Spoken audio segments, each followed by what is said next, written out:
L'actualité patrimoniale selon les GIRA. Les conséquences de détenir sa résidence principale via une SCI. Détenir sa résidence principale par le biais d'une SCI est juridiquement possible, que la société soit transparente ou imposée à l'IS. Vous pouvez même l'occuper gracieusement sans risquer l'abus de droit, contrairement à la SARL. Le tout est d'avoir l'accord de tous les associés à travers les statuts ou une convention d'occupation à titre gratuit. Mais est-ce réellement une bonne idée, notamment d'un point de vue fiscal? Résidence principale en SCI, occupation gratuite d'un associé. Lors de la constitution de la société, les associés devront faire le choix entre l'imposition à l'IR ou à l'IS pour la SCI. Nous verrons que cela peut avoir de grosses conséquences fiscales sur l'occupation gracieuse du bien. Mauvaise idée d'occuper sa résidence principale via une SCI à l'IS. Le titre est évocateur, mais il est fortement déconseillé d'occuper gratuitement un logement détenu au travers d'une SCI à l'IS. Et cela, à moins que vous ne souhaitiez en essuyer les conséquences défavorables que ce soit. Pour la société. Dans ce cas de figure, la SCI devra intégrer un loyer fictif correspondant à la valeur locative du bien. Nous entrons dans le cadre de l'abandon de loyer. A contrario, toutes les charges afférentes au bien deviennent déductibles. Si la société ne réintègre pas un loyer fictif, ou que ce loyer soit anormalement bas par rapport à la valeur du marché, nous sommes confrontés à un acte anormal de gestion. Cela implique qu'aucune charge ne peut être déduite, que ce soit les dépenses somptuaires ainsi que les amortissements. Pour l'associé, l'administration pourra considérer que les loyers non versés doivent être imposés au titre de distribution occulte de dividendes. Cette dernière ne donnera pas lieu à un abattement de 40% en cas d'option globale pour le barème de l'impôt sur le revenu. Ou alors, le contribuable pourra être rattrapé sur le plan fiscal et social au titre d'un avantage en nature accordé en contrepartie de sa qualité d'associé dirigeant. La double peine dans ce cas avec l'application des cotisations sociales en plus de l'imposition supplémentaire. Occupation gratuite de la résidence principale via une société à l'IR. Dans la grande majorité des cas, les associés auront choisi la constitution d'une SCI à l'imposition sur le revenu. Alors, nous sommes face à une société transparente, non redevable de l'impôt. Ce sont les associés qui devront payer l'imposition à proportion de leur détention de parts sociales. Mise à disposition d'un logement nu.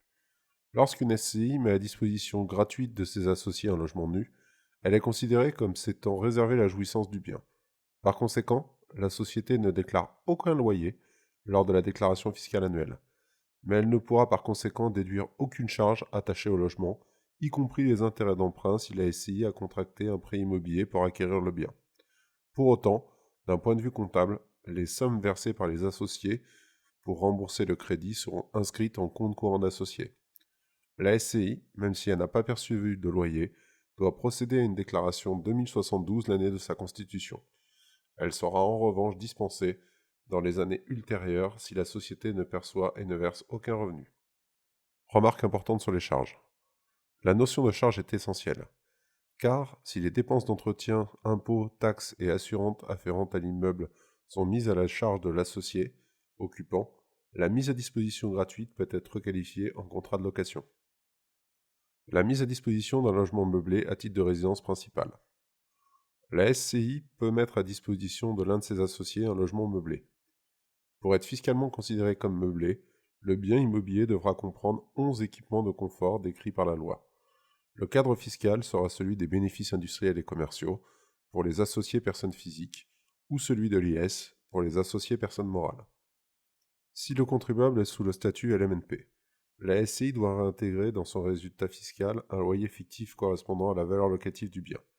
Nous nous retrouvons dans le même cas de figure que pour les SCI et l'IS. De plus, la société ne pourra pas déduire les charges et amortissements générés par le bien. Si le contribuable est sous le statut du LMP, la société n'intègre pas les loyers dans le résultat fiscal. Alors les charges et amortissements ne sont pas déductibles. Les autres conséquences de la mise à disposition d'un bien via une SCI en résidence principale. La détention indirecte d'une SCI et la mise à disposition de sa résidence principale a d'autres conséquences pour les contribuables. Certaines d'entre elles peuvent être lourdes de conséquences, notamment financières. Premièrement, la perte de l'abattement de 30% sur la valeur immobilière au titre de l'IFI et de l'ISF. Secondement, la perte de l'abattement de 20% sur les droits de succession. Ensuite, la perte du droit viager ou temporaire du logement du conjoint survivant en cas de décès. L'exonération des plus-values immobilières pour la vente de sa résidence principale. La taxation à l'IS dans le cas où l'impôt sur les sociétés aurait été choisi sur les plus-values immobilières, et d'autres conséquences bien plus mineures. Que se passe-t-il en cas de sous-location par l'associé? Avec le développement des plateformes telles que Airbnb, il est de plus en plus fréquent de louer sa résidence principale de manière ponctuelle. Mais en avez-vous le droit si vous possédez juste un droit de jouissance de votre résidence principale concédé par votre SCI? D'un point de vue strictement juridique, la réponse est non. Par défaut, la location nue ou meublée n'est pas autorisée lors d'une mise à disposition d'un bien à travers une SCI. La société peut toutefois autoriser de manière expresse la sous-location du moment qu'elle reste ponctuelle. Fiscalement parlant, l'associé qui a perçu les revenus de la sous-location n'aura rien à verser en contrepartie à la SCI. Un régime de faveur existe concernant l'imposition sur le revenu jusqu'au 31 décembre 2023. Les loyers d'une sous-location de sa résidence principale ne seront pas imposés s'ils sont inférieurs au plafond suivant. Pour les locations habituelles d'une ou plusieurs pièces, pour 2019, 187 € par an en Île-de-France, 138 € dans les autres régions. Pour les locations saisonnières, le plafond est amené à 760 € par an. Si les loyers perçus excèdent ces plafonds, cette location meublée sera imposée selon le régime des BIC. Le bien n'appartenant pas au bailleur, il ne pourra pas prétendre aux amortissements comptables. La location du bien par une SCI en tant que résidence principale de l'associé. Pour éviter tout problème d'ordre fiscal, il est possible d'être locataire d'un bien que l'on détient en partie par l'intermédiaire d'une SCI. Un bail devra être signé entre la société et l'associé. Ce dernier devra prévoir un loyer de marché. La société encaissera les loyers, qui sont alors imposables en fonction du régime fiscal dont elle dépend. En fonction des cas, cette solution peut engendrer un surcoût fiscal par rapport à la mise à disposition à titre gratuit.